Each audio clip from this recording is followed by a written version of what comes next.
बिस्मिल्लाहिर्रहमानिर्रहीम। अस्सलाम वालेकुम नादरीन, आप यूट्यूब चैनल देख रहे हैं। मैं इमरान खान हूँ। नादरीन, इस वीलॉग में मैं आपको सूडान के मामलात का भी बताऊंगा कि वहाँ पे इतना बड़ा कत्लेआम कैसे हुआ। जो अनकन्फर्म्ड इतलात आ रही हैं उनके मुताबिक तो 1 लाख से ज़ायद आदमी मार दिया गया। ये इतनी बड़ी तादाद है और इतनी बड़ी नस्ल कुशी है कि इतना कत्लेआम तो गजा में नहीं हुआ। ये लोग ऐसे दावे क्यों कर रहे हैं और इस तरह की बातें क्यों की जा रही हैं, ये सारा कुछ मैं आपके सामने इस वीलॉग में रखूंगा। और ये सूडान में एक्चुअली लड़ाई हो किस काम के लिए रही है, इसके पीछे कौन है, ये भी आपको बताऊंगा। लेकिन सबसे पहले पाकिस्तान के अंदर कुछ जहां खबरें हैं वो मैं आप तक पहुंचाऊं। नंबर 1 ये है कि सुहेल अफरीदी और जुनैद अकबर के लिए खैबर पख्तूनख्वा उसमें पुलिस का कुछ छापा वापा रिपोर्ट हुआ पहले रात के वक्त। और खुर्रम दिशान साहब जो हाल ही में सेनेटर बने, उन्होंने इसके ऊपर एक ट्वीट किया जिससे काफ़ी थरथली मच गई थी। फौरी तौर पर लोग पहुंचे, जाकर उन्होंने रिपोर्ट किया कि वहां पर ऐसा कुछ नहीं है, सब कुछ अमन व अमान है। फिर बाद में पता चला कि पुलिस आई ज़रूर थी और उनके पास कुछ वारंट्स थे, और वो जुनैद अकबर और सुहेल अफरीदी। और फिर बाद में एक और खबर आई कि जनाब सुहेल अफरीदी वो ये वाला नहीं, कोई और सुहेल अफरीदी है। लेकिन ये जो भी है ना, ये सिलसिला शुरू हुआ था खैबर पख्तूनख्वा हाउस के ऊपर पुलिस के अटैक का, जब गंडापुर साहब वज़ीर आला खैबर पख्तूनख्वा थे। उससे पहले कभी किसी की जरूरत नहीं होती थी। मुझे अच्छी तरह याद है कि अगर कोई खैबर पख्तूनख्वा हाउस में या सिंध हाउस में चला जाता था तो इस्लामाबाद की पुलिस वहां पे अंदर दाखिल नहीं होती थी, पंजाब पुलिस दाखिल नहीं होती थी। वो उनकी अपनी सिक्योरिटी होती है, वो अपना बंदोबस्त करते हैं। तो ये कुछ चीज़ें जो हैं वो उसूल हुआ करते थे, लेकिन अब नहीं है। अगर गंडापुर साहब उस दिन बाहर निकलकर आईजी के सामने खड़े हो जाते और उसको दलेरी के साथ कहते कि आप पकड़ मुझे, तो शायद ये कभी सिलसिला शुरू ना होता। लेकिन जिस तरह वो छुपे रहे, उसके बाद वो पहाड़ क्रॉस करते रहे, उसके बाद ये वतीरा ही बन गया। मेरे ख्याल में सुहेल अफरीदी का तर्ज अमल डिफरेंट होगा। अगर वो कहीं खैबर पख्तूनख्वा हाउस में होता और वहां पे पुलिस उसके लिए जाती तो शायद उसका तर्ज अमल वो ना होता जो गंडापुर का था। लेकिन ये तो वक्त आने में पता चलेगा। अभी फिलहाल ये खबर आई और उसके बाद काफ़ी बेचैनी पैदा हुई, लेकिन फिर सोशल मीडिया के ऊपर चीज़ें आने से पता चला कि नहीं, मामला ऐसे नहीं है। नाज़रीन, दूसरी इंपॉर्टेंट बात जो है वो 27वीं आईनी तरमीम ही है। देखिए, 2 चीज़ें हैं। ये नवंबर का महीना, एक तो आर्मी चीफ की एक्सटेंशन होगी, और आर्मी चीफ की एक्सटेंशन 2 साल की होगी, 3 साल की होगी या 5 साल की होगी, इसके बारे में अभी तक कोई क्लैरिटी नहीं है। चीज़ों को लंबा किया जा रहा है और तमाम सिक्योरिटी फोर्सेज के हेड बनने की ख्वाहिश है आर्मी चीफ की, जिसके लिए उन्हें एक नया ओहदा CDS का दिया जाएगा। और पसे पर्दा क्या चल रहा है इस पर कोई बात नहीं करता, कोई इसके ऊपर खबर नहीं देता। लेकिन जब भी कोई काम करती है पाकिस्तान की एस्टेब्लिशमेंट पाकिस्तान में, खासतौर पर गुज़िश्ता 4 सालों से, तो वो अपने आप को और अवाम को और लोगों को और हुकूमत को और अपने सारे साथियों को ये धोखा देते हैं कि बस ये आखिरी काम है, इसके बाद सब ठीक हो जाएगा। क्योंकि इन्हें हमेशा से जीतने की आदत पड़ी हुई थी पाकिस्तान की मिलिट्री एस्टेब्लिशमेंट को। इन्होंने कायदे आज़म के साथ लड़ाई की, ये जीत गए, इनका दाव लग गया। कायदे आज़म बहुत बुजुर्ग थे, सोशल मीडिया नहीं था, हालात वैसे नहीं थे। फातिमा जिन्ना से इन्होंने लड़ाई की, ये जीत गए, इनका दाव लग गया। लियाकत अली खान से जीत गए, शेख मुजीब से ये लोग तो जीत गए, लेकिन पाकिस्तान हार गया, 2 टुकड़े हो गया। जुल्फ़िकार दी भुट्टो से ये जीत गए, बेनज़ीर भुट्टो से ये जीत गए, बार बार नवाज शरीफ से जीतते रहे। तो इन्हें लगा ये इमरान खान से भी जीत जाएंगे, लेकिन दुनिया बहुत आगे निकल गई थी। अब पिछले 3.5-4 साल से ये अपने आप को भी धोखा दे रहे हैं और पाकिस्तान की आवाम को भी धोखा दे रहे हैं और अपने साथियों और सहूलतकारों को भी धोखा दे रहे हैं। यानी सबसे पहले इन्होंने धोखा दिया कि इमरान खान की हुकूमत गिरा लेना, फिर सब ठीक हो जाएगा। हुकूमत गिरा ली, कुछ भी ठीक नहीं हुआ, लोग बाहर आ गए। फिर कहा जी कि PDM की सरकार बना ले, सब ठीक हो जाएगा, फिर भी कुछ ठीक नहीं हुआ। मीडिया पे मुकम्मल तौर पर बंदी लगा दी गई, गोलियां चला दी, आवाम का कत्लेआम कर दिया, मसला फिर भी हल नहीं हुआ। 26वीं तरमीम इन्होंने कर ली, MPs MNAs को, उनके घर की खवातीन को अगवा कर लिया, बच्चों पर टॉर्चर किया, बेशुमार खवातीन को जेलों में डाल दिया, सड़कों पर घसीटा, फिर भी इनका मसला हल नहीं हुआ। फिर इन्होंने सोचा कि ट्रंप को बना लेते हैं, मसला हल हो जाएगा। जाके ट्रंप को बना लिया, इनका मसला फिर भी हल नहीं हुआ। फिर इन्होंने कहा कि इसराइल को भी राजी कर लेते हैं, वो भी करने की इन्होंने कोशिश की, मसला फिर भी हल नहीं हुआ। फिर इन्हें लगा कि अब इंडिया के अपने तैयारे गिरा लिए हैं तो अब हमारा मामला ठीक हो जाएगा, मसला हल हो जाएगा, लेकिन मसला फिर भी हल नहीं हुआ। अब 27वीं आईनी तरमीम ला रहे हैं और दावा यह है कि इसके बाद मसला हल हो जाएगा। आपका मसला कभी हल नहीं होगा, आप उल्टे लटक जाए, आपका मसला हल नहीं होगा। मसला आपका तभी हल होगा जब आप अवाम को उसका मैंडेट वापस कर देंगे, जब मिलिट्री एस्टेब्लिशमेंट मुदाखलत बंद कर देगी। फर्ज करें कि मिलिट्री एस्टेब्लिशमेंट जो है वो इमरान खान साहब को दोबारा हुकूमत में आने देती है और कल को रिलेशन बना के इमरान खान साहब के साथ मिलकर और बाद में किसी और के साथ भी ज्यादती करते हैं। फर्ज करें, मैं ये कह रहा हूं, इमरान खान साहब मानते तो नहीं इस बारे में और उनका तो मूड बहुत मुख्तलिफ नजर आता है, तो फिर भी मसला हल नहीं होगा, याद रखिएगा। कौम उसके साथ खड़ी हो जाएगी बाद में। अब कौम जो है वो सियासतदानों के हक में नहीं है या उनके खिलाफ नहीं है, कौम मिलिट्री एस्टेब्लिशमेंट के घटिया फैसलों के खिलाफ है और उन्हें लगता है कि ये कौम के लिए, मसाइल के लिए ये जिम्मेदार है। लिहाजा मसला हल अब नहीं होना आपका, अब मसला एक ही दफा हल होगा और वो तभी हल होगा जब पाकिस्तान की आवाम मसले को हल करेगी। एक तो जो जर्नैलों की ख्वाहिश है ना एक्सटेंशन की, इसने पाकिस्तान का बेड़ा गर्क करके रख दिया। इनका कुर्सी छोड़ने को दिल ही नहीं करता, जो बैठ जाता है कुर्सी के साथ चिपक जाता है। 1 इंच जमीन इनमें से किसी ने फतह नहीं की। और एटम बम बनने के बाद कोई हमारी जमीन फतह करने तो आएगा नहीं, वो पागल ही होगा जो आएगा पाकिस्तान में, जनाब फलाना इलाका मैंने फतह करना है, हमारे पास भी अब एटम बम है, ऐसा तो होगा नहीं।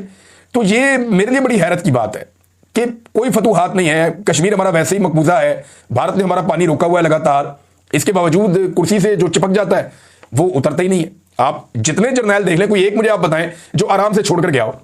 हर एक का दिल करता है, चाहे वो राहील शरीफ था, चाहे वो जनरल बाजवा था, चाहे अभी आर्मी चीफ है आसिम मुनीर साहब, ये भी नहीं जाना चाहते। इससे पहले भी कोई नहीं जाना चाहता था। ये आखिरी महीना, फेयरवेल का महीना है, कहीं जा ही नहीं रहे फील्ड मार्शल। उन्हें पता है उन्होंने यहाँ पे रहना है अभी, और ये नौकरी उन्होंने लंबी करनी है, तो जनाब कोई भी छोड़ना नहीं चाहता होते को। अच्छा नाज़रीन, बिल्कुल एकदम शिफ्ट हो जाएगा, लेकिन मैं आपको लेकर जाना चाहता हूं सूडान में, कि सूडान में एक्चुअली हो क्या रहा है। इसके लिए आप ना पहले सूडान का मैप देखें। ये रेड सी के एक तरफ सूडान है। अगर आप सूडान का मैप निकाल के देखें तो आपको ये पता चलेगा पहली चीज कि ये अफ्रीका में है। अच्छा, इससे ऊपर की जानिब अगर आप देखें तो वहां पे मिस्र है, और अगर आप नीचे की तरफ आए तो सोमालिया है, दीगर बहुत सारे ममालिक हैं यहाँ पे, नाइजीरिया है, यहाँ पे साउथ सूडान है, युगांडा है, कीनिया है, तंजानिया है, और लीबिया है ऊपर की तरफ, उसके भी कोई बॉर्डर लगता है सूडान के साथ। तो सूडान को रेड सी लगता है।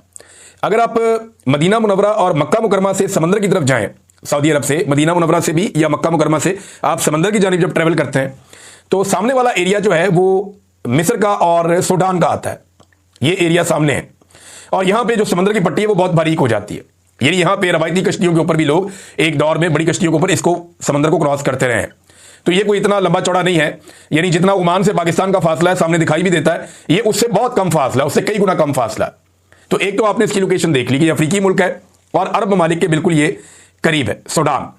अब सूडान के अंदर जो है ना कुछ खूबियां हैं जो उसको बहुत अहम बना देती है। नंबर एक, इसमें दरियाए नील गुजरता है, और नील के किनारों के ऊपर बेशुमार मादनियात के जखायर हैं। ये बात आप अपने जहन में पहले बिठा लें।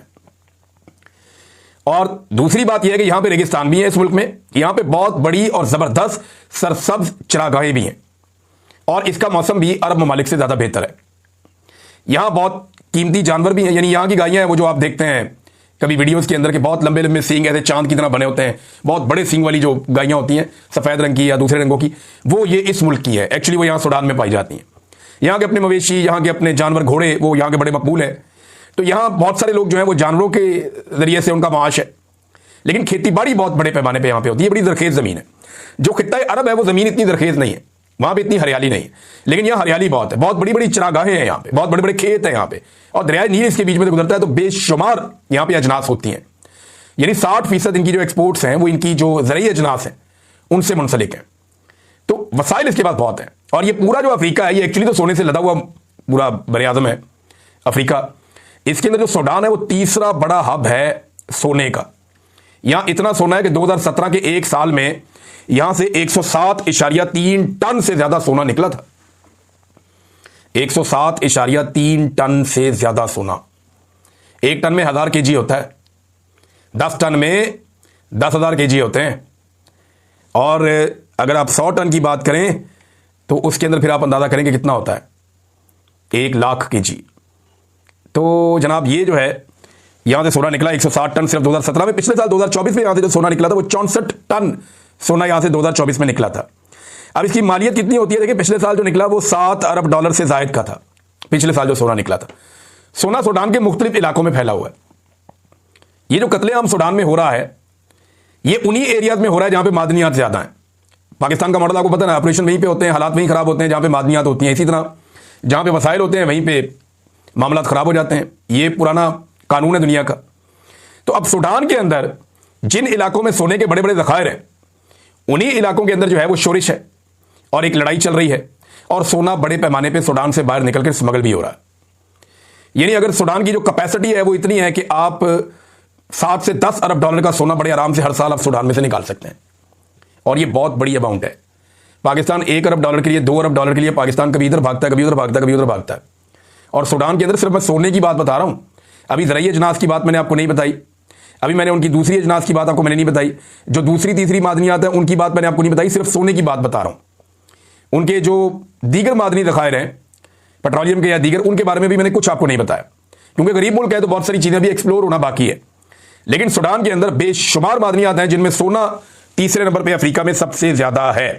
अब वहां पे हुआ क्या कि कुछ अरब ममालिक ने, जिनमें यूएई भी शामिल है, इन्होंने वहां पे एक तंजीम को सपोर्ट किया, और ये एक मुसल्ला तंजीम थी। बहुत सारे इलाकों से जो है वो इकट्ठे हुए मुसल्ला अफराद, और ये इकट्ठे होकर पहुंच जाते हैं सूडान में, और ये वहां पे हुकूमत और उनकी फौज से लड़ना शुरू कर देते हैं, और ये आहिस्ता आहिस्ता कंट्रोल करते हैं मुख्तलिफ इलाकों में। जिन इलाकों में ये कंट्रोल करते हैं उन इलाकों के अंदर मादनियात बहुत ज़्यादा हैं। अब एक जो United nation human right council ने एक इमरजेंसी के अंदर एक सेशन बुलाया है अल फशीर के इलाके में जो एक किलिंग हुई है उसके मामले पे। अब इसके बारे में कुछ हमारे पास यहाँ पे सैटेलाइट इमेजेस भी हैं, मैं आज देख रहा था, और उसमें दिखा रहे हैं कि जगह जगह खून के धब्बे हैं, जगह जगह पे खून बिखरा हुआ है, लाशें बिखरी हुई हैं, बेशुमार इंसानों का वहां पे कत्ल किया गया। आप अगर बहुत मोहतात भी हो तो सबसे कम तादाद बताने वाले लोग हैं वो भी हजारों में 25,000 तक बताते हैं कि इतने लोग मारे गए। और यहां पे एक रिपोर्ट है, ये क्लैश मीडिया की रिपोर्ट है और उसकी रिपोर्ट बड़ी खौफनाक है। उसमें दावा किया गया है सूडान मिलिट्री इंटेलिजेंस की जानिब से, वहां पे दो तंजीमें जो लड़ रही हैं, एक RSF है जिसका नाम है रैपिड सपोर्ट फोर्सेस। ये वो तंजीमें हैं जो मिलके हथियार लेकर यहां पे आ गए, मुसल्ला लोग जो अब लड़ रहे हैं यहां पे, और इनके जरिए से वहां से माल निकल रहा है और इनको सपोर्ट है गल्फ कंट्रीज की, UAE की भी। और UAE ने कहा कि कहीं गलती हुई है उनसे भी इस सारे मामले को मैनेज करने में, और जो सोना यहां से जाता है वो UAE की मार्केट में ज्यादातर जाता है। ये भी एक रिपोर्ट है, ये मैं आपको वो रिपोर्टें बता रहा हूं जो छप चुकी हैं बैनुल अक़वामी मीडिया में।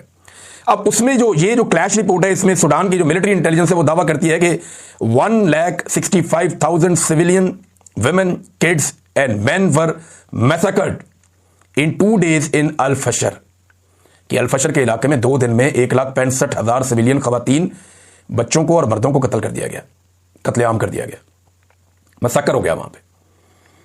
अब ये मुझे ये दिल नहीं मानता, समझ नहीं आ रही, लेकिन जो सैटेलाइट इमेजेस हैं वो भी बता रहे हैं कि लोगों को स्लॉटर किया गया, ज़बह किया गया, और बड़े हौलनाक मनाजिर हैं। और कुछ मनाजिर जो बाहर निकल कर आए उन्होंने पूरी दुनिया में तहलका मचा दिया। फौरी तौर पे यूनाइटेड नेशन का इसके ऊपर जो है वो इजलास बुलाया जा रहा है। 50 के करीब ममालिक हैं जिनमें UK है, आयरलैंड है, जर्मनी है, नीदरलैंड है और नॉर्वे है। इन्होंने फौरी तौर पे 50 के करीब ममालिक हैं, सबने कहा जी कि अक़वाम मुत्तहिदा का एक सेशन 14 नवंबर को बुलाया जाए और बुला के इसके ऊपर बात की जाए। ये ह्यूमन राइट्स की एक बदतरीन वायलेशन हो गई है।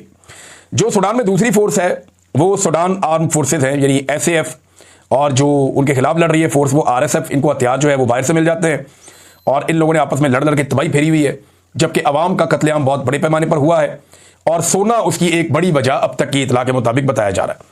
ये बड़ी खौफनाक सूरत हाल है, बड़ी तकलीफ दह सूरत हाल है। जो मनाजिर हमने देखे वो बड़े हिला देने वाले मनाजिर थे, और अब क्योंकि कुछ हम कह नहीं सकते इसके बारे में कि इसका मुस्तकबिल क्या होगा, लेकिन फिलहाल एक जंगबंदी की कोशिश की गई है और जंगबंदी की उस कोशिश के नतीजे में फिलहाल दोनों फ्रीकैन ने कहा कि हम रुक जाते हैं, लेकिन आखिरी इतलात आने तक भी सिविलियंस का कत्लेआम वहां पे सूडान में जारी है। आबादी इसकी लगभग 5 करोड़ है सूडान की। यहाँ पे 97% मुसलमान हैं और स्याफाम मुसलमान बहुत बड़ी तादाद में है यहाँ पे। और ये वो एरिया हैं जहाँ पे अरब ताजिर तजारत किया करते थे बहुत पुराने दौर में। यहाँ पे बड़े आराम से पहुँच जाते थे अफ्रीका के इन इलाकों में, क्योंकि जो अरब के जो खिते का जो सेंट्रल एरिया था, मक्का और मदीना, ये 2 बड़े हब थे। तो यहाँ से सामने की जानिब समंदर क्रॉस करके इस सरजमीन पे या मिस्र की सरजमीन पे मुसलमान पहुंच जाया करते थे उस दौर में भी, और उससे पहले भी, इस्लाम की आमद से पहले भी।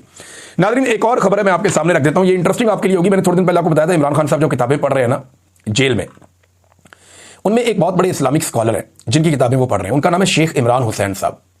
मैंने आपको उनकी किताबों के नाम भी बताए थे, उनकी शख्सियत के बारे में बताया था।